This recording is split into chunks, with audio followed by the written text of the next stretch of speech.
cum alegem anvelopele după indexuri și nu după denumirea comercială. Atragem atenția, primul index, indexul de consum de petrol, A, B, C. Ne stăruim să fie până la C maximum. Și mai jos este de amănunț pentru drumuri, pentru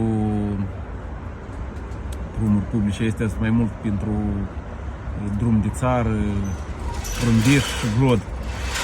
Este pe, dacă îi dă ea, este consumul tare mult pe șosele. A doilea index, indexul protector, tot așa, A, B, C maximum, până la C. Mai jos n-are rost de luat. Asta iarăși se referă la anvelope speciale pentru cariere, pentru... Deci e până la C maximum, de dorit cât mai aproape de A.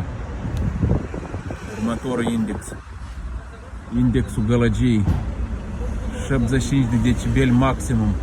Dacă e mai mult de 75 pe șosea nu mai poți merge, de gălăgie în mașină.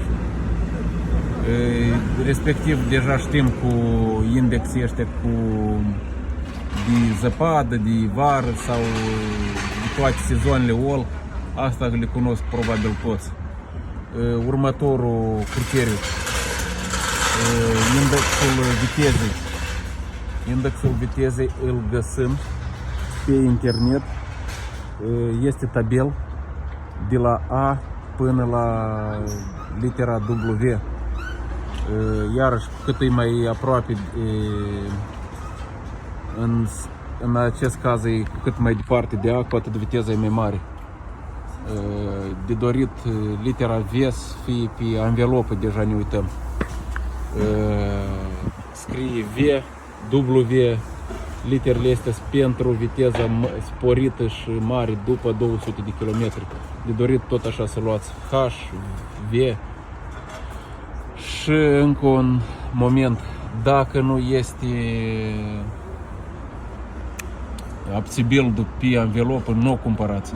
Sau dacă ați văzut că ei au fost schimbate, desclietă sau e deteriorată sau a fost un colț descliet, tot nu o cumpărați.